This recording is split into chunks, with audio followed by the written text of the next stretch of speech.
75 ये वही तारीख है जिस दिन देश में आपातकाल की घोषणा की गई थी। इंदिरा गांधी के नेतृत्व वाली सरकार की सिफारिश पर तत्कालीन राष्ट्रपति फखरुद्दीन अली अहमद ने आपातकाल लगाए जाने की अपनी मुहर लगाई थी, जिस पर आज भी खूब बहस होती है।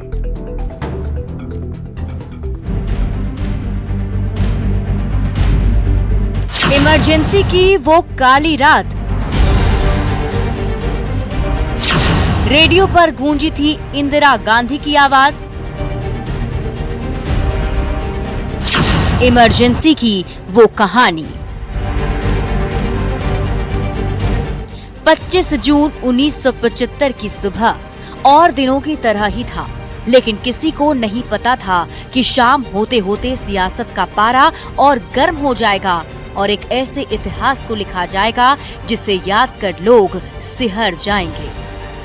25 जून 1975 को इमरजेंसी की घोषणा हुई थी। इंदिरा गांधी के नेतृत्व वाली सरकार की सिफारिश पर इमरजेंसी लगाई गई थी। ये इमरजेंसी 21 मार्च 1977 तक देश भर में लागू रही। तत्कालीन प्रधानमंत्री इंदिरा गांधी ने रेडियो पर इमरजेंसी की घोषणा की थी। इमरजेंसी लागू होने के बाद विपक्षी नेताओं को जेल में डालने का सिलसिला शुरू हो गया। जयप्रकाश नारायण, लाल कृष्ण आडवाणी, अटल बिहारी वाजपेयी और मोरारजी देसाई समेत कई बड़े नेताओं का नाम था। कई महीनों और सालों तक जेल में पड़े रहे थे। प्रधानमंत्री के मुंह से इमरजेंसी शब्द सुनकर ही देश के लोग सन्न रह गए। आम जन को कुछ नहीं पता था कि अगले कुछ घंटों, दिनों, महीनों और सालों में क्या होने वाला है। इमरजेंसी लगाए जाने के बाद जो देश में हुआ वो काला धब्बा कांग्रेस सरकार में हमेशा के लिए बना रहा। आज ही के दिन में सारे संवैधानिक अधिकार सस्पेंड करके इंदिरा गांधी जी ने सब अधिकार खुद रख लिया था। जबरन लोगों को बिना बेल के प्रोविजन वाले मीसा एक्ट में बंद कर दिया गया था। तारीख के रूप में लोगों को गुमराह करने का विषय है। पिछले 10 वर्षों से मोदी जी के नेतृत्व में जिस प्रकार से लोग अघोषित आपातकाल का दृश्य लगातार देख रहे हैं। इमरजेंसी के भले ही 49 साल हो गए हों, लेकिन देश में इसको लेकर आज भी खूब चर्चा होती है, राजनीतिक बहस भी होती है। Bureau report, news 18। और इसी बीच रांची से इस वक्त की बड़ी खबर मिल रही है। गुलाम अहमद मीर ने हेमंत सोरेन से मुलाकात की है। झारखंड कांग्रेस के प्रभारी हैं गुलाम अहमद मीर। बिरसा मुंडा जेल में यह मुलाकात हुई है। पहले से इस मुलाकात का समय तय था और जेल मेन्यू के अनुसार यह मुलाकात की गई है। विधानसभा चुनाव को लेकर चर्चा हुई है, तो बड़ी खबर आपको बता रहे हैं। झारखंड कांग्रेस के प्रभारी ने यह मुलाकात की। बिरसा मुंडा जेल में मुलाकात हुई है। मुलाकात का समय पहले से तय था, यह कहा गया है गुलाम अहमद मीर की तरफ से। और विधानसभा चुनाव को लेकर यह चर्चा की गई है, मुलाकात की गई है। क्या रणनीति बनेगी, उस पर मंथन किया गया है।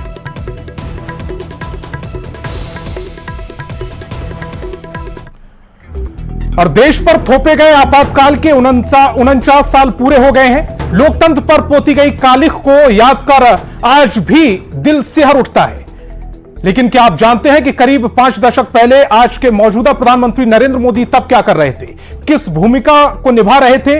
इस पर बेहद खास हमारी ये रिपोर्ट देखिए। इमरजेंसी पर नरेंद्र मोदी की इनसाइड स्टोरी।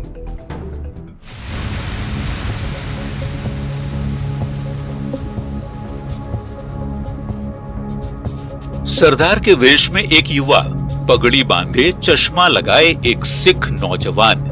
तस्वीर पंजाब के किसी युवा की नहीं है, न ही ये शख्स सिख बिरादरी से ही ताल्लुक रखता है। पगड़ी में नजर आ रहा ये व्यक्ति आज देश का प्रधानमंत्री है। नाम है नरेंद्र दामोदर दास मोदी।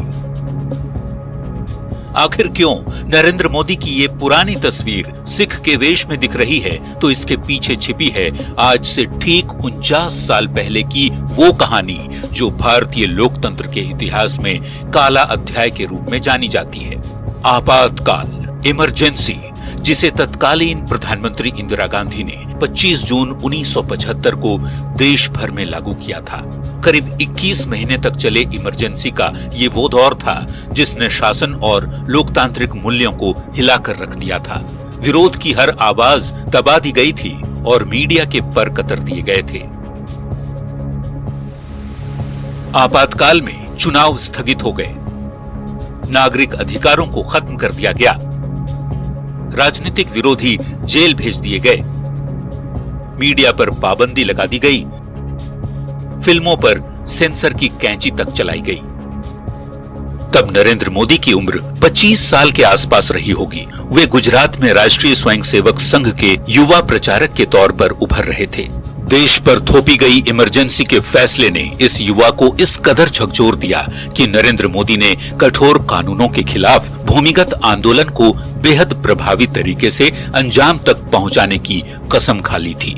कई मुद्दों पर विरोध को एक मत में बदलना इतना आसान भी नहीं था। पुलिस से छिपते छिपाते, कभी सरदार की वेश में तो कभी लंबी बालों को बढ़ाकर और कभी दाढ़ी बढ़ाकर वो लगातार अपने मिशन में जुटे रहे।